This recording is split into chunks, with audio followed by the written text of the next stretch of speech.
안녕하세요. 네, 지퍼노모입니다. 자, 이번 시간에는 우리 이제 마늘을 심고 나면은 이제 난지역 마늘 같은 경우에 9월달에 심어서 싹이 이만큼 나왔을 거고, 한지역 마늘도 싹이 한 일찍 심은 분들은 싹이 이만큼 나왔을 거예요. 자, 그런데 요거를 그냥 둬도 얘네들이 추위를 잘 버티긴 버팁니다, 식물들은. 그러나 우리가 이제 농사를 짓고 경제적으로 도움을 받기 위해서 이 식물들도 보호를 해줘야 돼요.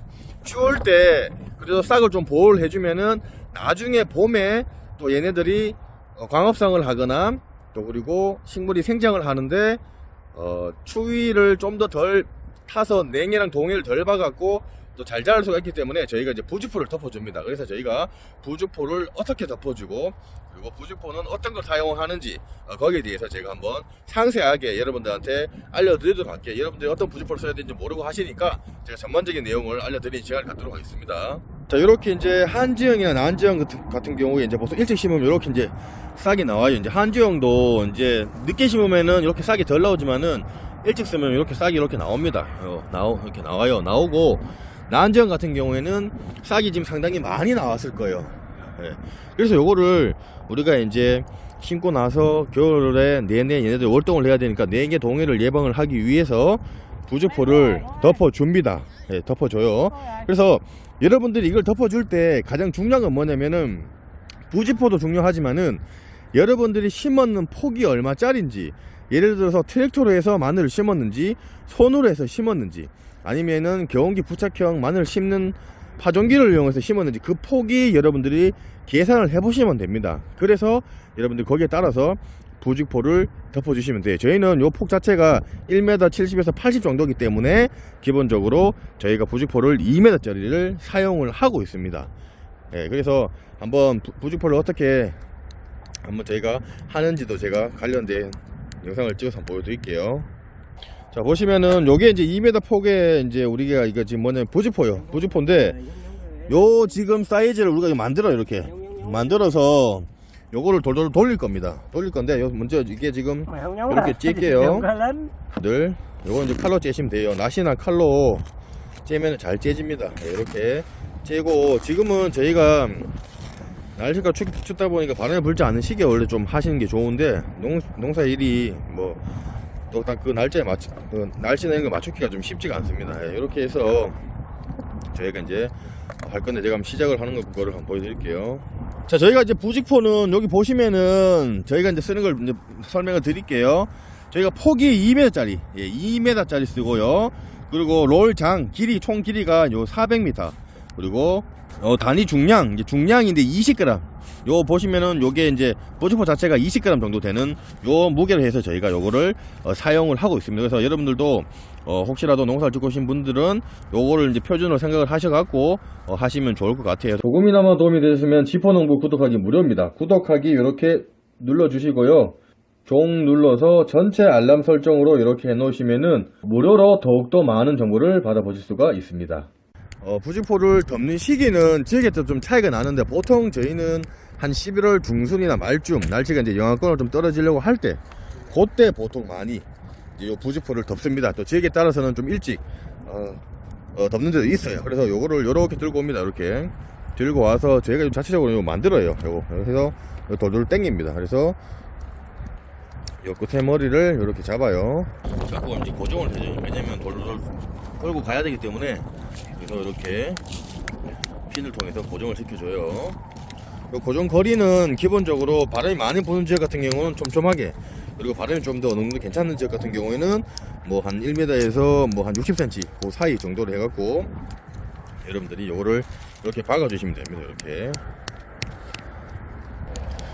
이렇게 박고 여기를 이제 돌돌 당겨요. 요거는 뭐 비닐 씌울 때도 예전에 다 요걸로 다 사용을 했습니다. 이렇게 가서 쭉 갑니다. 이렇게 쭉 가면서 중간중간 바람이 이게 불기 때문에 고정을 해요. 할 때도 저 끝을 쭉 당겨서 좀 팽팽하게 해주는 게 좋습니다. 나중에 바람이 불어서 날아가기 때문에 저 끝을 잡아서 좀 바짝 당기는 게 좋습니다. 그래서 이렇게 하면서 바짝 당기고, 당겨요. 이 당기기 중요합니다. 여러분들 바짝 당기는 게 진짜 중요합니다. 당겨서 발로 밟고 거기에다가 이제 핀을 이렇게 대각선으로, 직각으로 받으면은 나중에 또 바람이 날리기 때문에 약간 대각선으로 비스듬하게 들어갈 정도로 해서 박아주는 게 중요해요. 그래서 이런 식으로 앞 사람들이 쭉 가면서 이렇게 해줘요. 그래서 이렇게 쭉 갑니다. 해주고 나서 또 똑같이 해서 간격에 맞춰서 미리 해주고, 그리고 뒤에 오는 사람들이 이제 와서 이거를 촘촘하게 이제 박으면 돼요. 뭐 다른 건 없습니다. 이거 박는 거는. 그래서 바람이 많이 부는 같은 경우에는 좀 많이 박아주고, 또 그렇지 않은 분들은 보시면은 거리가 뭐 한 60에서 한 80cm 정도 간격으로 박아주시면 돼요. 뭐 다른 건 없습니다. 그리고 이거를 해주는 이유는 뭐냐면은 기본적으로 우리가 흰 비닐을 덮고 일찍 하다 보니까 싹이 올라왔잖아요. 그래서 이 새싹을 올라왔을 경우에 얘네들이 겨울 내내 날씨가 동해나 냉해를 받을 수 있기 때문에, 그래서 바람이나 이런 것들을 좀 더 덜 피해를 보기 위해서 저희가 부직포를 덮어줍니다. 그래서 보온 효과도 있고, 일반 비닐보다도 부직포 같은 경우에는 눈이 떨어진다거나 비가 왔을 경우에 기본적으로 또 토양 쪽으로 마늘이 심어지는 쪽으로 또 수분이 들어갈 수가 있는 그런 장점이 있기 때문에 그렇게 해주고, 단점은 솔직히 비닐보다는 부직포 가격이 조금 비싸다는 건 단점이 있습니다. 이것도 근데 비닐은 또 일회성이지만은 부직포는 잘 활용을 하면은 병해충 관리만 좀 신경을 좀 잘 해주시면은 요걸 그래도 몇 년 정도는 쓸 수가 있어요. 그래서 한번 해서 부직포를 덮고 나중에 또 봄에 이 부직포를 걷어냅니다. 걷어서 다시 이제 보관해 놨다가 나중에 사용을 하고. 그래서 이 부직포도 보관을 할 때도 중요한 건 뭐냐면은, 부직포도 이게 기본적으로 균이라든지 충의 알들이 또 이게 또 묻어서 나올 수가 있기 때문에 항상 기본적으로 좀 깔끔하게 소독을 해주는 게 좋은데, 일반적으로 농가에서 그게 좀 쉽지가 않아요. 그래서 그런 부분들 좀 신경을 더 써주시면은 이런 마늘에 이런 병이 좀 덜 발생을 하고, 그런 점을 좀 참고를 해주시면 좋을 것 같습니다. 그리고 요거를 이렇게 해서 할 때도 장점이, 가장 좋은 시간대는 바람이 불지 않는 아침 일찍, 이거 너무 춥기 전에 해주시는 게 좋은데, 평균적으로 제가 말씀드렸다시피 지역에 따라서 11월 중순이나 말이 가장 평균적으로 많이 덮어줍니다. 그래서 폭은 저희가 요 2m지만은 만약에 텃밭을 하시는 분들은 가보시면은 이게 무게 그램이 있어요. 저희는 20g인데 뭐 18g을 하신다거나 뭐 왔다 갔다 해서 뭐 12g도 하시는 분들도 있어요. 근데 저희는 한 20g 정도로 해서 그거 맞춰서 저희가 부직포를 덮고 있습니다.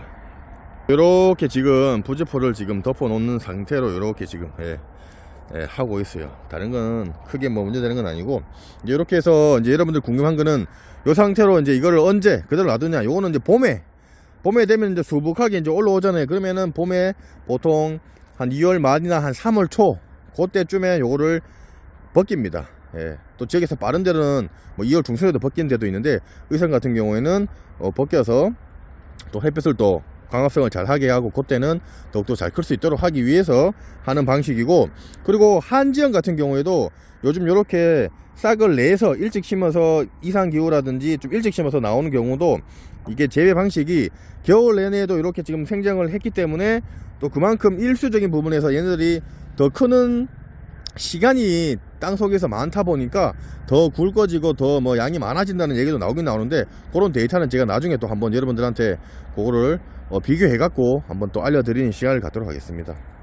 그래서 솔직히 말씀드리면은 부직포를 안 덮어도 잘 버티긴 버티지만은 그래도 이게 날씨가 어디 될지 모르다 보니까 따뜻했다 추웠다 따뜻해지면은 이런 잎들이 피해를 봅니다. 그래서 이렇게 부직포를 덮어서 그런 냉해나 동해 예방, 그런 부분들 때문에 이렇게 부직포를 덮어서 하는 재배 방식으로 이렇게 하고 있다는 점, 그 점을 좀 참고를 해주시면 좋을 것 같습니다. 자, 보시면서 궁금한 사항 있으시면은 댓글 남겨놓으시면 제가 상세하게 설명을 해드릴 거고요. 조금이라도 도움이 되었으면 저희 지포농부 구독하기, 좋아요 공짜고 무료입니다. 구독하기, 좋아요 부탁드리겠습니다. 감사합니다.